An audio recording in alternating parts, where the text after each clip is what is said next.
me boost my credit score to 100 points in 1 year was called piggybacking.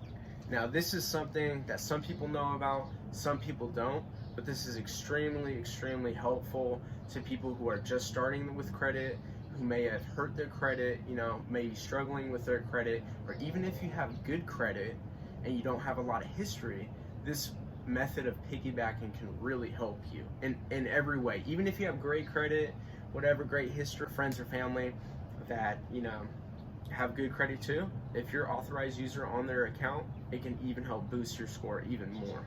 So basically, piggybacking is becoming an authorized user on someone's account. So for example, my girlfriend Cindy, she has a Forever 21 card, right? She's been paying on it for a year. She has consistent payments for 1 year. Her balance is low. She has low utilization. It's $1,000 limit and it's at $50, $100, right? She signs me up to be authorized user on her account, okay? Then I can actually use her account if I wanted to, but I don't have to. I don't have to receive a card. That's up to her to decide if she wants me to receive a card or not. I'm not sure if every lender is the same or not, but I know that is an option with some lenders.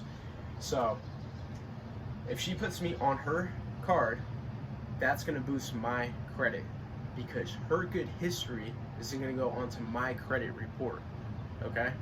And that's gonna boost my credit. As long as she keeps that low utilization rate, she continues to make consistent payments, it's gonna reflect good on me.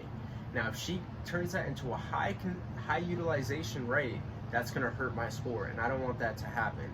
So you gotta make sure whoever you are signing up to be an authorized user with is really responsible, and they understand that they need to keep a low utilization rate and continue to make on-time payments, because otherwise it's gonna hurt their score, and it's gonna hurt your score too. So it's kind of funny, you get credit in order to use it, but you kind of get punished to use it, because when you do use so much of it, it drives your score down, which kind of doesn't make sense.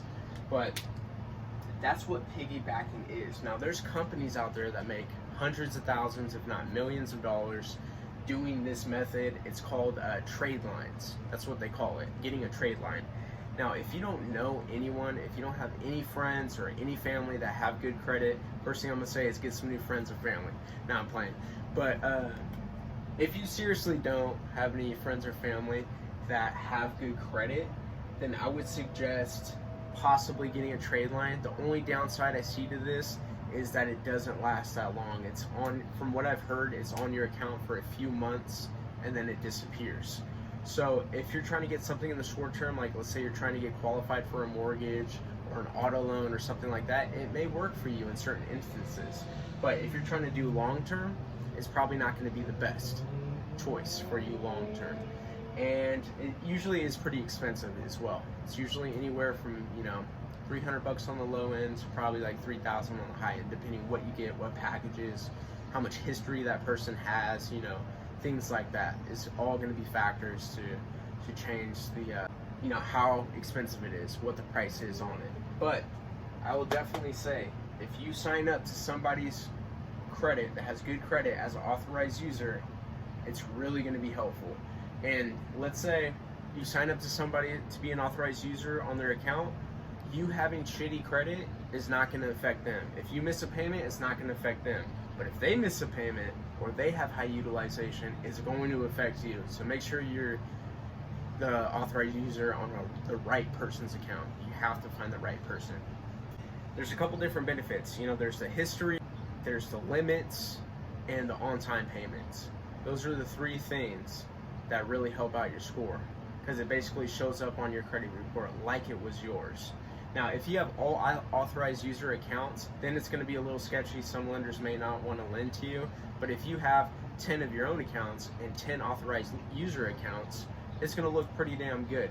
And that's what I plan on doing, is partnering up with my girlfriend, and we're both going to put authorized user on each other's account to help boost our overall history and our overall good payments on time.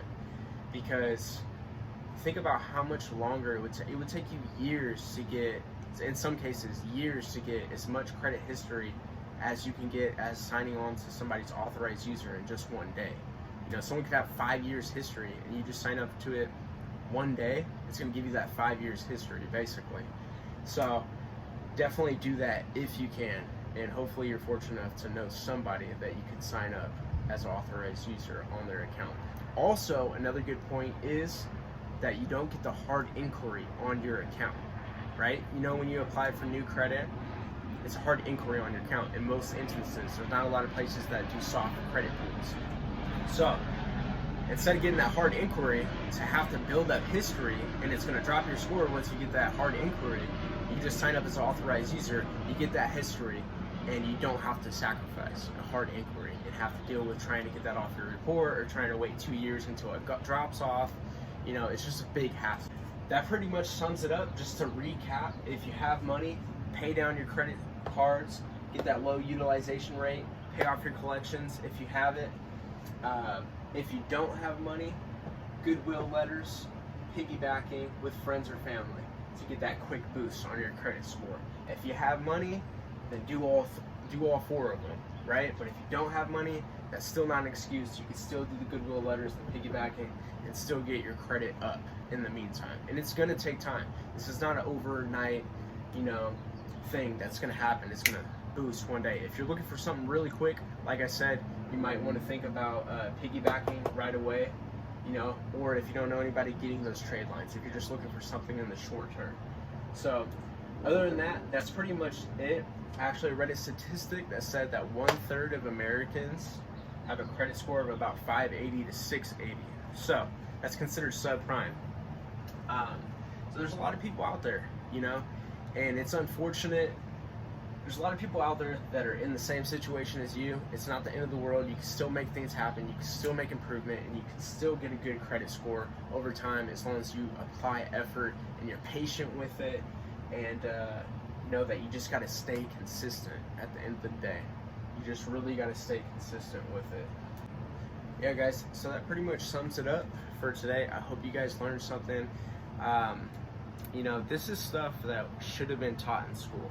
We should have had, you know, a finance class that actually taught us the importance of credit, how we can utilize it to leverage, to make money, to make our money make us money, you know. And we should have been taught all this stuff in school. There should be a financial education class that we can learn all this stuff. But unfortunately, it's not a part of our regular criteria to learn all of these things. You never want to be in this position, but if you are in this boat, you should know how to get out of this boat and basically, you know, improve your overall quality of life. Because when it comes to interest rates and things like that, you can end up paying anywhere, you know, even on a car. If you have a 17% interest rate compared to a 2%, I mean, that could be a difference overall on the auto loan of, you know, $3,000 to $5,000 easy, depending on how much your vehicle is. That's for a cheap vehicle, $3,000 to $5,000 additional. If you have, you know, a credit score that's kind of, you know, subprime, it could really hurt you. And that's not even considering like a mortgage. It can be, you know, hundreds of thousands of dollars more. So definitely get your credit score up, because it's going to help you in every situation in life. You don't want to be one of those people who don't have the options because your credit score is not up to par. Another thing I would say is there is a thing called business credit. I'm just now learning about it. I'm not yet educated on enough to really give you any pointers just yet, but I will be learning more about that and developing my business credit and showing you guys how to develop business credit as well. Because unlike personal credit, business credit, they actually, when you use it, it's not, they don't punish you and drop your score. It's meant to be used. And another thing, unlike personal credit, it's hard to get a big loan, right? Business credit, it's the opposite. You can get a $20,000 loan, a lot easier than you could if you went to get a $20,000 personal loan, right? And also, let's say you go and buy a car, right? If you buy a car, let's say you make $70,000 a year, and you go and buy a car, and you have an auto loan on that car, you didn't pay cash, you financed it, your debt to income ratio is going to go higher.